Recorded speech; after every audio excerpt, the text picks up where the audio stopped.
Hello, thank you for joining us here on the Progressive Patriots podcast. This is the latter half of our most recent release. This is the 4.2 to the previous 4.1. So we're going to start really quick right into the Georgia electoral map.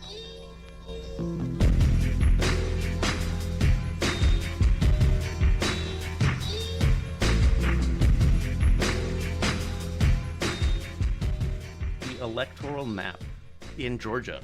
This is going to affect the 2024 campaign. Federal judge, Mr. Steve Jones, he orders a redistricting, ruling that the current map disenfranchises black voters. He also ordered the redrawing of the state legislature, both houses. Those maps have to be redrawn as well, which I commented with how sweet it is. Yes, good job, Mr. Jones. Pointedly noting, over the last decade, the state's population growth was mostly entirely attributable to non-white residents. The political process is not equally open to black voters. Wise words. If only we had more of you. There was that case that one of the common defense members was Alabama. Right? Yeah. Oh, that was Alabama. Okay. Yeah, and in this, like, pretty much the exact same situation, South Carolina's was just upheld because of the federal judge that it went to. Yeah, so what's cool about those cases too is they're not happening in a way that's completely siloed from one another. Oh, that's like good. as one of them makes its way through appellate courts and becomes like the highest, or even state supreme courts, and becomes like the highest precedent in a particular jurisdiction. As that becomes a legal question in other jurisdictions where it's being challenged, those arguments that are being won in other states can get cited and can support those battles being fought in those cases, and can eventually lead to, federal precedent that hopefully will do a better job of protecting states from racial gerrymandering and other types of gerrymandering too. Speaking still on Georgia, this is regarding Mr. Trump's subversion trial. Oh, where's my stuff? Okay, so we got a little bit of polling data because I think it's always fun. Right, so Jenna Ellis, Sidney Powell, and is it Chesbro or Cheesebro? I'm saying Cheesebro. It's too funny. Jenna Ellis, Sidney Powell, and Kenneth Cheesebro, they've all pleaded guilty, so they're probably more than likely cooperating with the prosecution. So the polling question: does this hurt or help Trump in his case in Georgia? Now the numbers, I included self-identified independents this time. So these people pleading out of court, out of trial, it helps him. Oh, I got these backwards. It hurts him, is 32, 65, 93. That's Republican, Independent, and Democrat. It helps him is 25, 8, and 2. Nothing, doesn't do anything is 26, 19, and 5. Yeah, honestly, it's wild to me that there is public opinion polling on stuff like this. Yeah. I guess it's interesting to see what delusions about the legal system that people hold across partisan lines, but I don't know, having your co-conspirators plead guilty to the same crime you're accused of, several of which were your actual legal counsel and were on your retainer. Yep. and stood next to you at multiple press conferences that took place live. I don't know, I can't imagine a world where that helps you. Obviously, we'll see what actually happens on the off chance that it does go to trial. But Trump can also be offered a plea deal. Good. I don't think that any of the plea deals that I've seen have been particularly punishing, especially considering how damaging the actual activity is and continues to be. Jenna Ellis and Sidney Powell. I haven't seen Kenneth Cheesebros. I don't have either of them in front of me. But when I heard about each of them, they struck me as really kind of light. A slap on the wrists, honestly. Yeah. I expect, this is just me speculating, I don't know if this is true or not, but my thinking is that the information they were able to provide was so effective, or would be so effective, that, well, okay, we'll let you off easy since you gave it up. Just my thinking. Yeah, and that would be the hope, I think, for those of us that really want to see justice done. Rule of law actually apply. Yeah, and within the way our system is set up, if you want to get a witness that close to the case, they have to have some kind of incentive, because no matter what they do, like their access to Trump world is now burned forever. Like they are always going to be pariahs, always looking over their shoulder, because those MAGA people are crazy. The legal system, within the political world, within, like, what can you even do after that? Like, I can't imagine being them, and then Trump somehow gets back in office. Sure. Yeah. They'd have to like be calculating like, there's no way he'll become president again, because if he ever did, they'd be screwed. Well, I mean, game it out. Like, what do you guys do if you're in Jenna Ellis's seat? Assuming you've already made like the tremendous moral misjudgment and I would say tactical miscalculation that you should lie for the former president to try and help him steal an election. She took a huge risk in doing that, and her guy lost, and now she's left holding the bag and has to decide, okay, is my goal going to be to stay out of prison or spend as little time in prison as humanly possible? And then, like Bryson said, always be looking over my shoulder. Like, I don't know how you move forward from that. Like, how do you find a job? How do you find safety? So based on you saying that she made a tactical decision and it went wrong for her. So this was actually the statement that she read to the, like, as she was given her non-punishment. She said, "I relied on others, including lawyers with many more years of experience than I, to provide me with true and reliable information. If I knew then what I know now, I would have declined to represent Donald Trump in these post-election challenges." I don't think I believe her.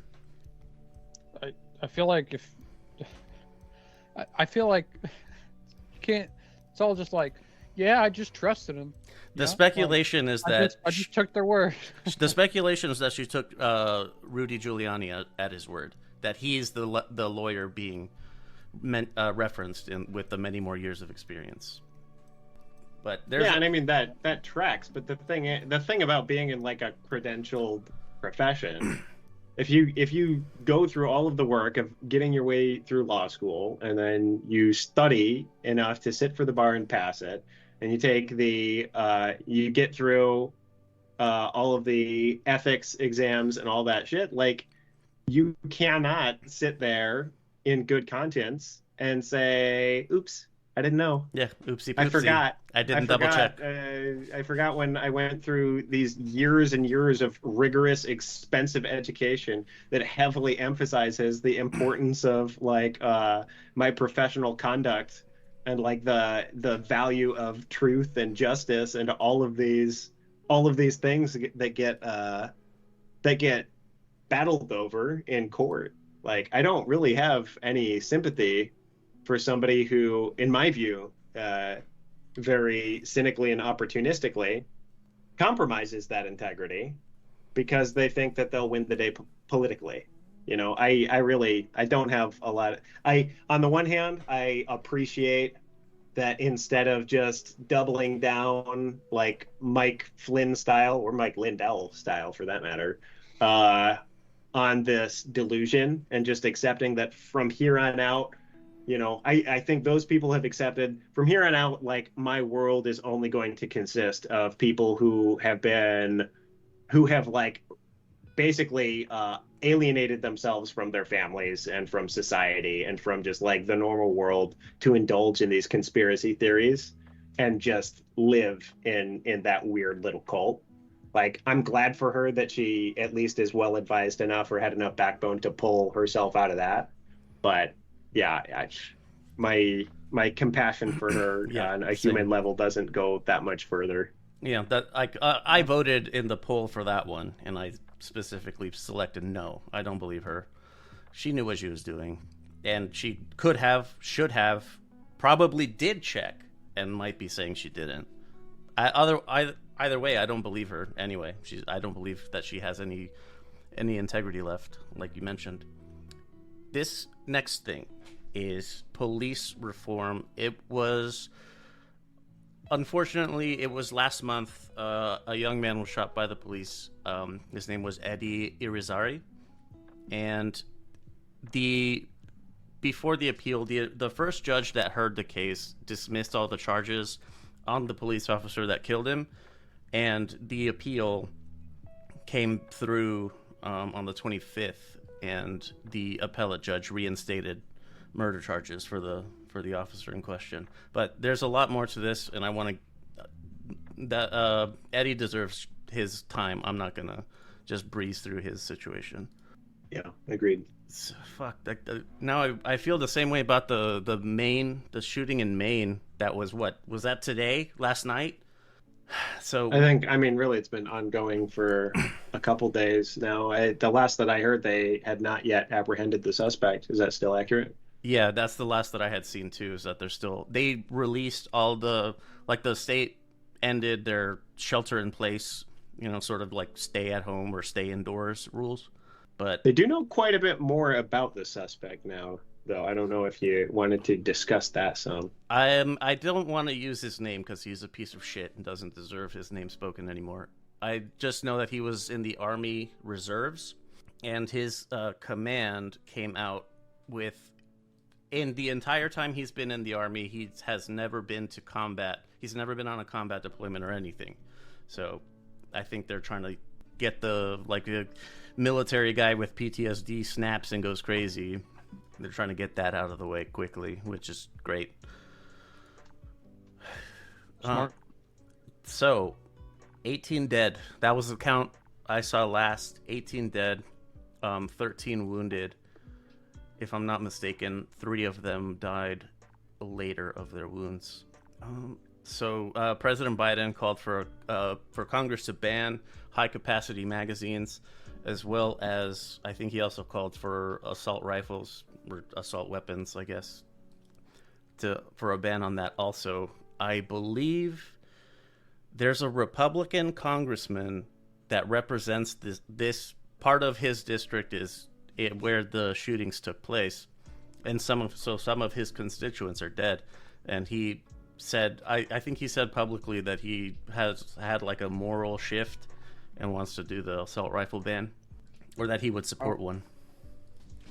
Man, surprising. Like, this is what it took. They had to die in your fucking backyard. Couldn't see children dead on the news. That wasn't enough. Yeah, I mean, we live in a country that has more firearms than human beings. So, like, a part of me is like, yeah, that's something that we have to do, is really get like a grip on the flow of firearms into communities. But another part of me also recognizes that the firearms that are already in the communities are not like, we're not talking about bananas, right? It's not like they go away after being out there for a week. Like, they can stay there for decades and decades and still be operable. And the fact is we pass these bans, and we ought to. We got to have a step 2 and a step 3 and a step 4. And part of my concern is when we make the whole discussion about banning this particular type of instrument, this particular type of weapon, this particular characteristic of a weapon, or particular accessory bump stocks for a weapon. Yeah, we create my concern is that we create an engineering problem for bad actors to overcome. That's really all we're doing, though. We're not addressing root problems. We're addressing a very, very pressing secondary problem, which is the outflow into the communities. So I think a sometimes apt analogy is like the oil spill analogy, right? In order to deal with the cleanup, yes, you do first need to stop stop the oil from pumping into the bay. Yeah. Right. And it doesn't make sense for you to come out into the bay and start sopping it up with sponges while it's still pouring out. There's an order of operations to it. I get that. I would like to see more clear and concise leadership addressing the causes that are pushing, frankly, like overwhelmingly disaffected, impoverished white men, largely, out into our communities and feeling like they have no other recourse other than to act out so violently. You know, these are miserable people who are they feel completely disenfranchised in society. They feel like they don't have a voice. And oftentimes you read these guys like manifestos and shit, and they are just like the most deluded, depressing screams into the void of these guys who have no community. They don't see any way forward for them in society. You know, whether they're coming from like the incel background or they're coming from like the white supremacist background, or, you know, in the case of this guy, there's been pretty rampant, you know, cyber sleuthing going into all of his Twitter likes and shit about him buying into like the trans genocide conspiracies and just like all sorts of just like really sad conspiratorial brainworms bullshit. So one thing that I come back to oftentimes is this idea that, you know, these crazy conspiracy theories that guys like Trump and all of his ilk in Trump world are propagating constantly is stochastic terrorism. They are the people that are putting this vile garbage out into the world that people who are already marginalized in society and already haven't had access to the tools and resources and things that would make them able to resist and question that type of propaganda and conspiratorial nonsense. I'm not going to mourn this guy and treat him like some kind of poor victim. Certainly not while there are families that have not even yet had the opportunity to lay their victims to rest. But I really don't see the issue being as cut and dry as, you know, we get an assault rifle ban across the line and then we go back to 1990s gun violence numbers. I don't think that's what's going to happen. I would love for that to happen. But the thing is it's not like we can uncrack that egg. Like an exponential number of firearms have ended up on the street since then. So I don't know. I try to hold out hope. I would love for one of you guys to make me feel better about it. I don't know if I'm offering hope here, but you mentioned something about if we ban particular accessories, then we're just creating engineering problems for, you know, people who want those things to have those capabilities. That's what the bump stock was. That was supposed to be a way to get around automatic weapon bans. Yeah, exactly. That's what bump stocks were. And then you just ban bump stocks, they're just going to figure out another way to do it. Exactly.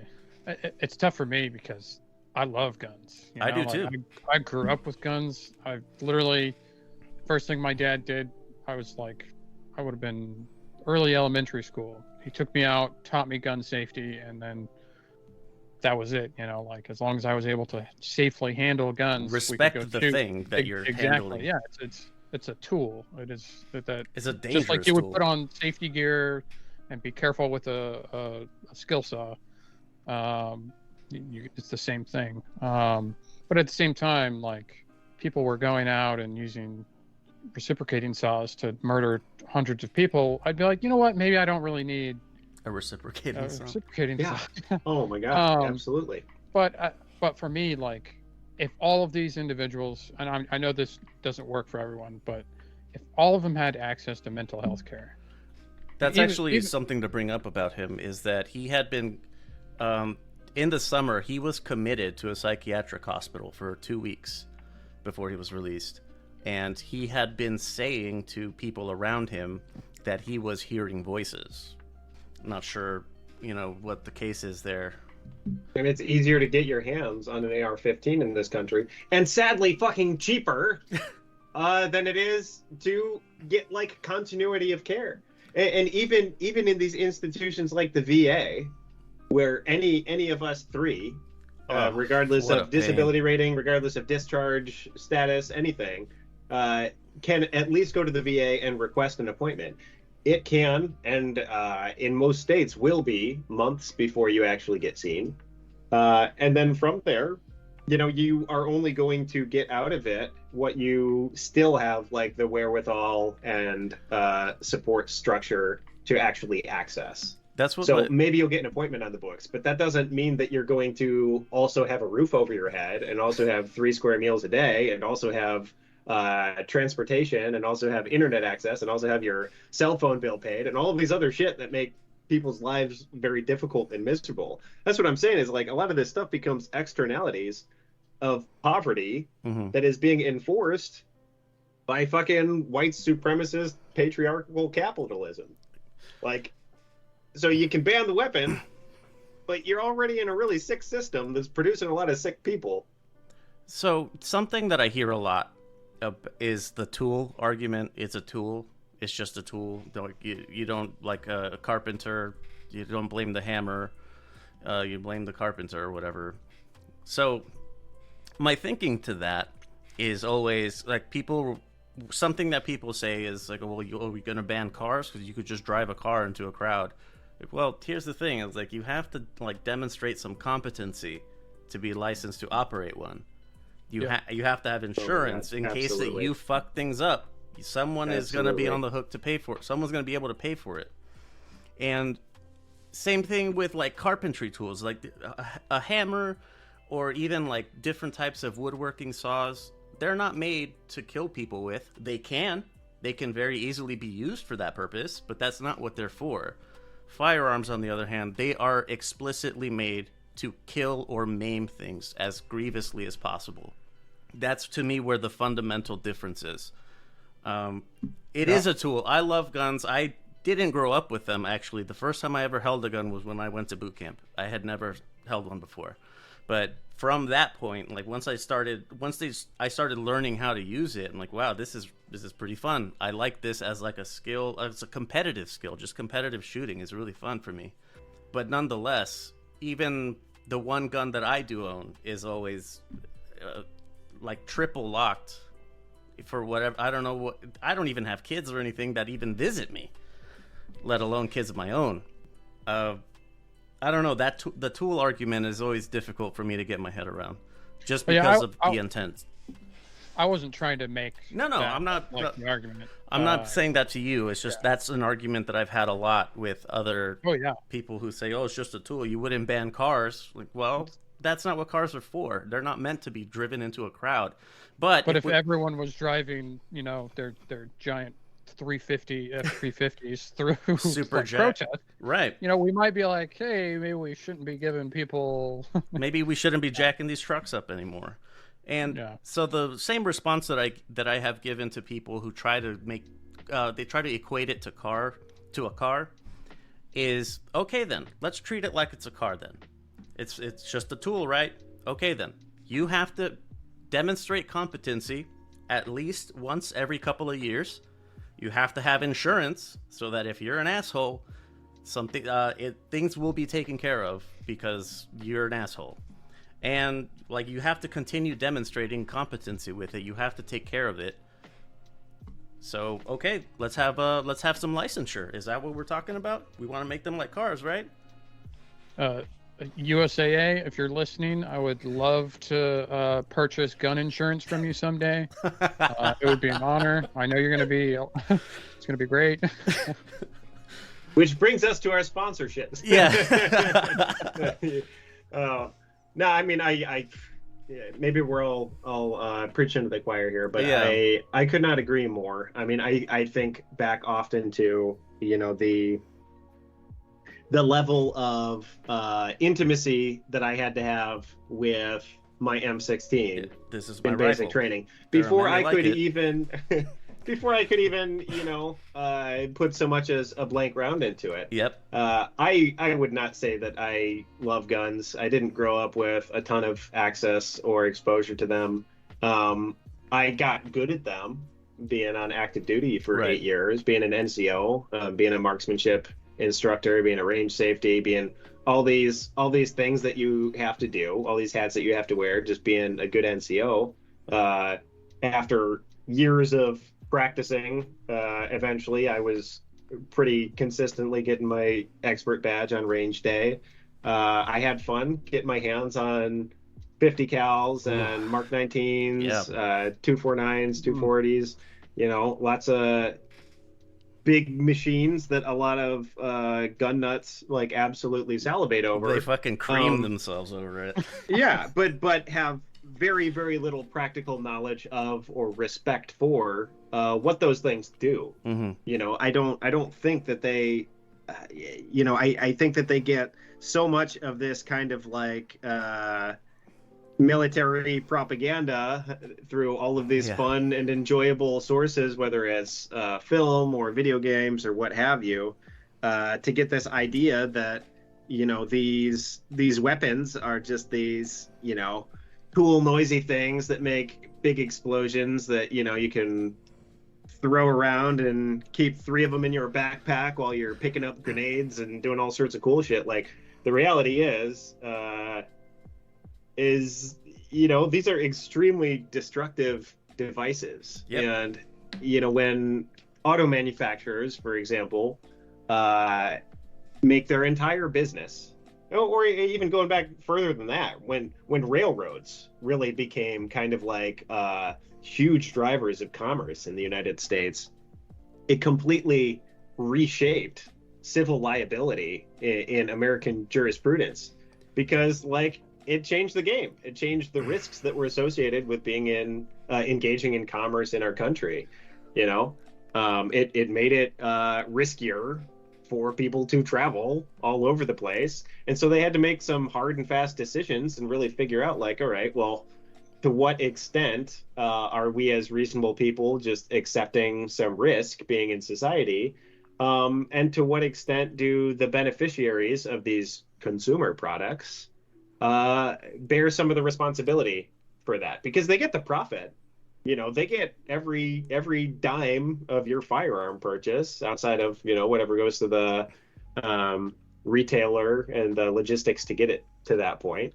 They're getting all of the money, but they're not getting all of the cost. A lot of the cost is being borne by the communities that are having to bury their young, and the municipalities that have to turn elementary schools into tactically hardened sites that have roving security and reinforced bulletproof glass and all sorts of other crazy shit. Like, if that is the cost of being in a society that is armed to the extent that we are, with as little training and safety precautions as we have, then that cost, at the very least, has to be borne by the beneficiaries as well. Because right now, we're getting it on both sides. If you want to have your own firearm, you have to go pay for it.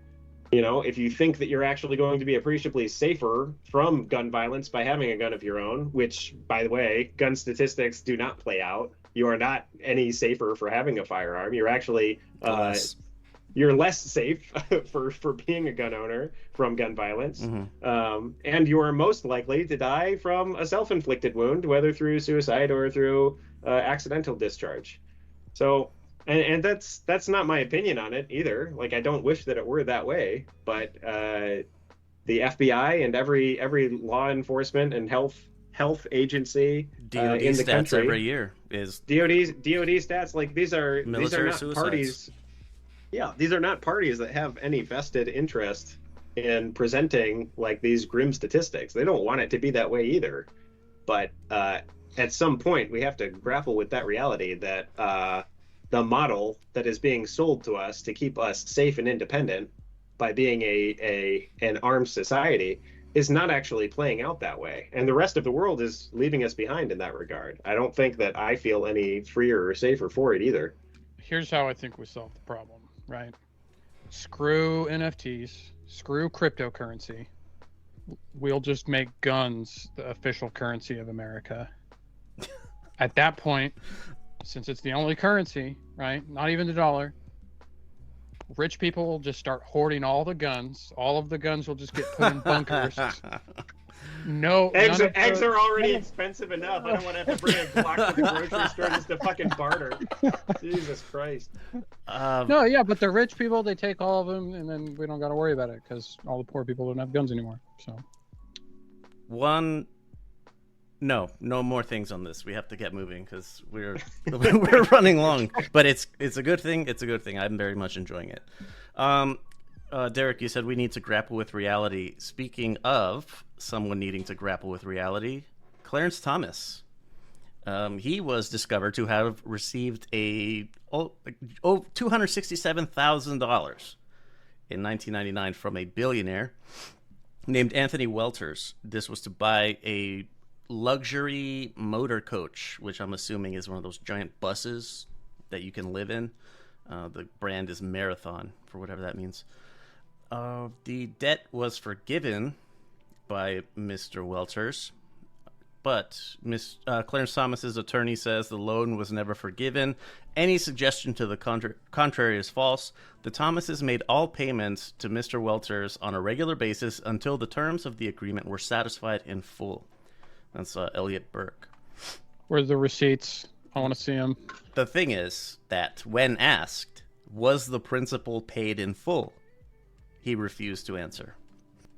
So that's kind of fun. The Senate Finance Committee, their what they found in the paper trail was that he never made payments to Welters in excess of the interest of the loan, and then it magically just disappeared. So there's two quotes from law professors that I could read. Or we can move along to a big win. Ford and the United Auto Workers, they get a tentative deal that was on the night of the 25th. So they still need to ratify it, but it was agreed in principle. The Ford union workers, the Ford guys, are going back to work. They're getting a 25% wage increase over the next 4.5 years when they renegotiate. Lower pay tiers are being removed for certain, aspects of the assembly shop. It's so something that I found interesting that I didn't know was that the union had made concessions in 2007 when there was the financial crisis. They made concessions to help the companies save money, and it's been pulling teeth to get them to agree to anything. But president and CEO of Ford, Jim Farley, seems to be happy with the deal. Now GM and Chrysler are on the clock. So they eliminated the lower pay tiers, but not the workers. Okay. So the workers are just getting paid more. Like, even if you're like maybe it's like an entry level apprentice kind of thing. I'm not entirely certain. Where I got this, it didn't say what exactly or who exactly would be getting the lower tier pay tiers removed. All right. I always love some good news on the union front.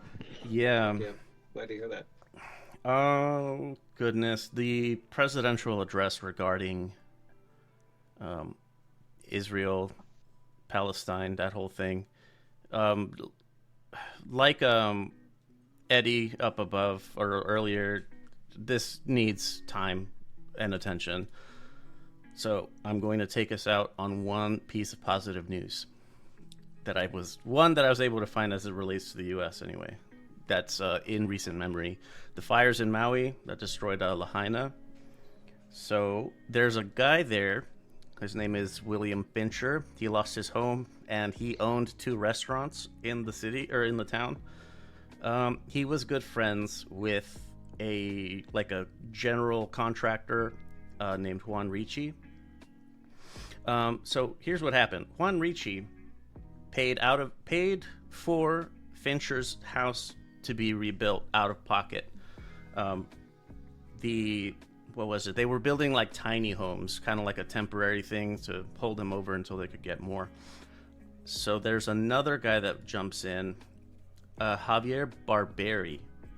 He owns a big plot of land out there. And so what they did was they took this tiny home project for William Fincher and his family, and they've expanded it. And now anyone who's displaced, if they need somewhere to stay, they can stay with them. They're building kind of like a complex, basically an apartment complex, I guess. But I thought that was really nice. There's a lot of community funding going into it. I know that The Rock and Oprah are doing like universal income for everyone in Lahaina. Oh wow, $1,200 a month. Hell yeah! Yeah, part of me loves that for them, because like that is unambiguously doing good for those people, and at the end of the day, that is what matters the most. But there's also a part of me that is just like so fucking pissed off that, you know, we are punting these that these guys have to do tests. it.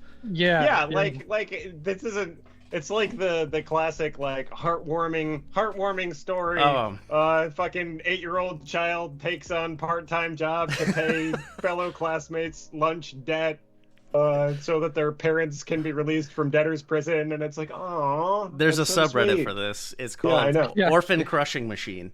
Yeah. Local student pays $5,000 to stop the orphan crushing machine from operating for a day. Right, because why the fuck is there an orphan crushing machine? Okay, so like and that's the thing, is like the happy headline here is like, okay, these people who through no fault of their own who suffered are going to have some relief.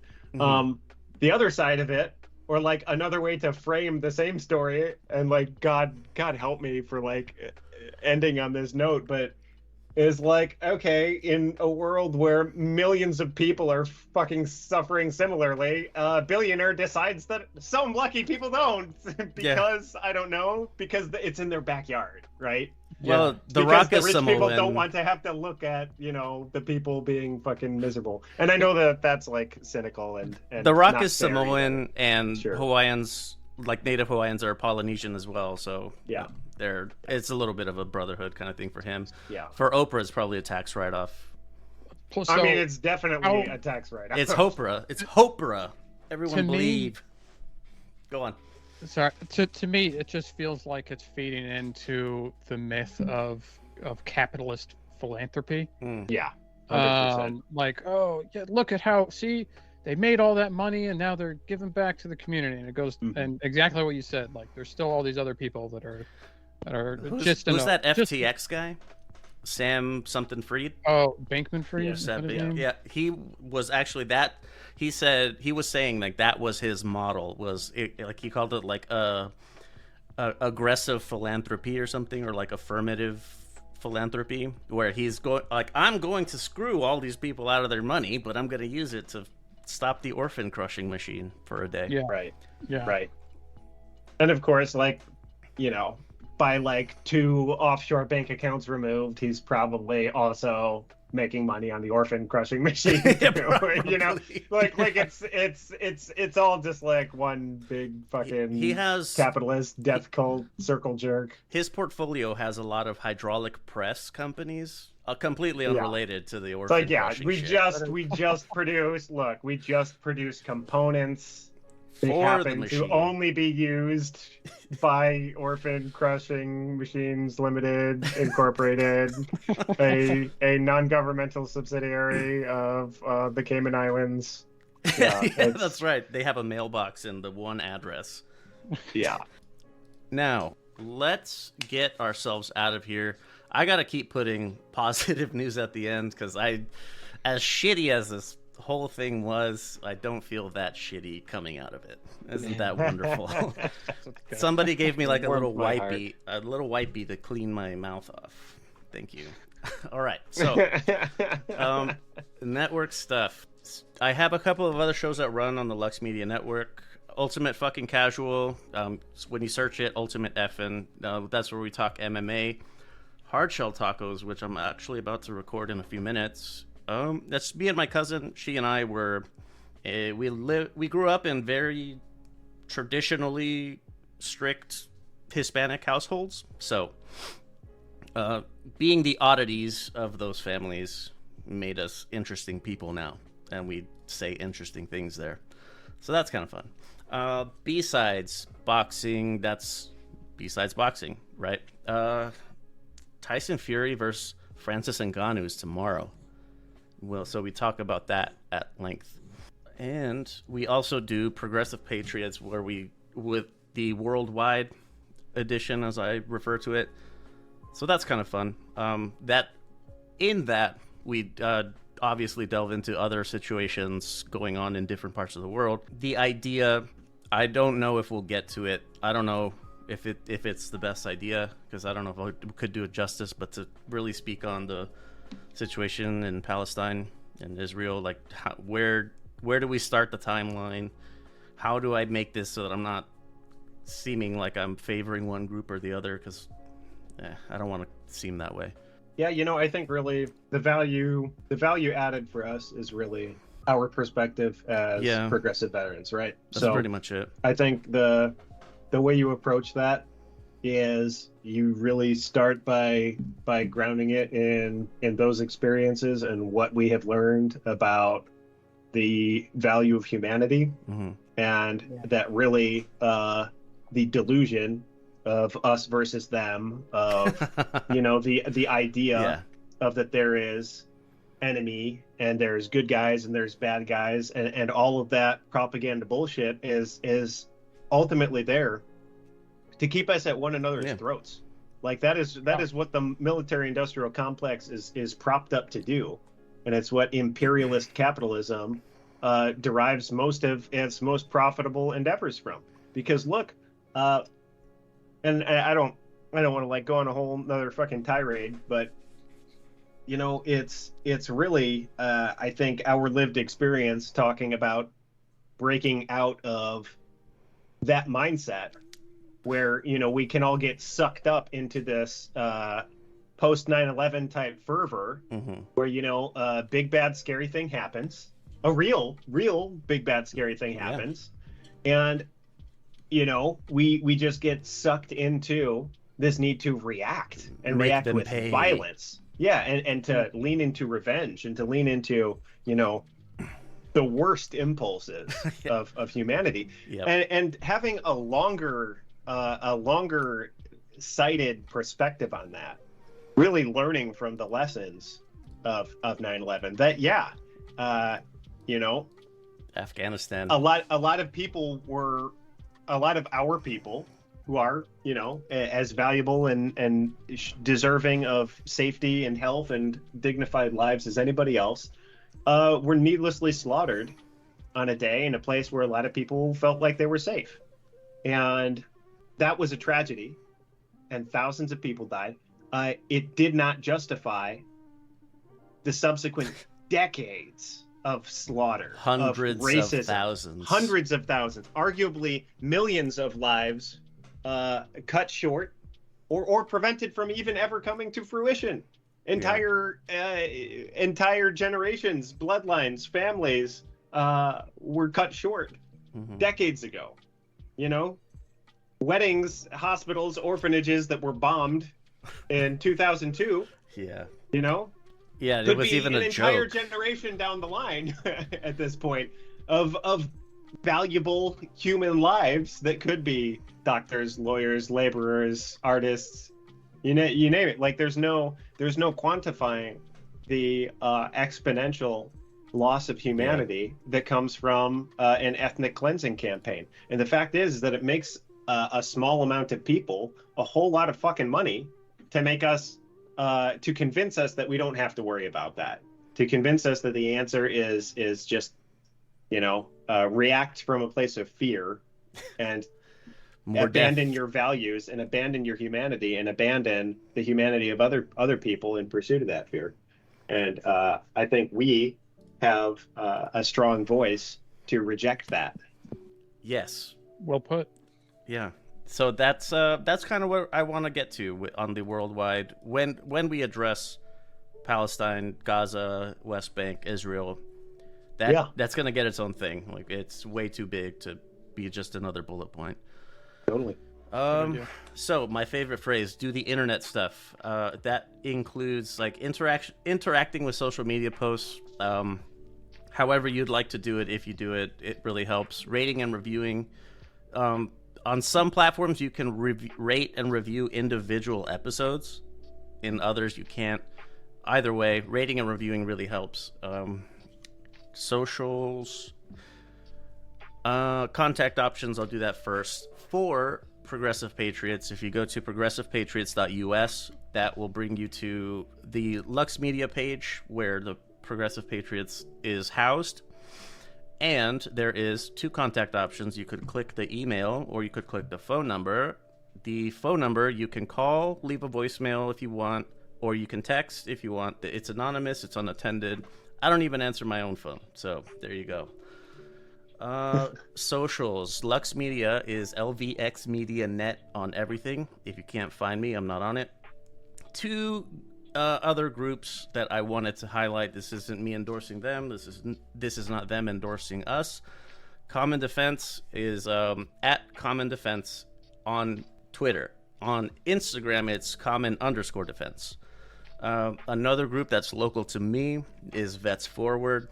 It's Vets FWD on Instagram, Vets_FWD on Twitter.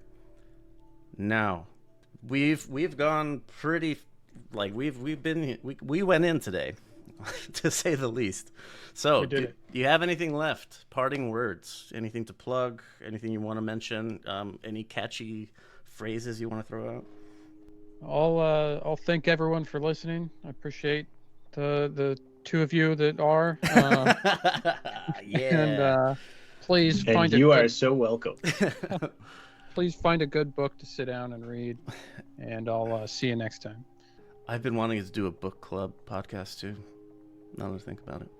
Absolutely. I'll second Bryson's gratitude for anybody and everybody who takes the time to listen to us rant and rave, share our perspective. Obviously, we want to hear y'all's as well. So don't be afraid to reach out to us, interact with us. We're all here just sharing our stories and our perspectives. I'm a flesh and blood human being just like you. That's right. Strictly in our personal capacities. Yes. Although we do work and volunteer with Common Defense, we organize. We are every bit as committed to really building and realizing the community and the solutions that we talk about here in our personal life out in the real world too. So if you are a veteran or you give 2 shits about one, I recommend you check out commondefense.us. And beyond that, just be kind, be flexible, and keep an open mind. All right. Thank you, fellas, for joining me this evening.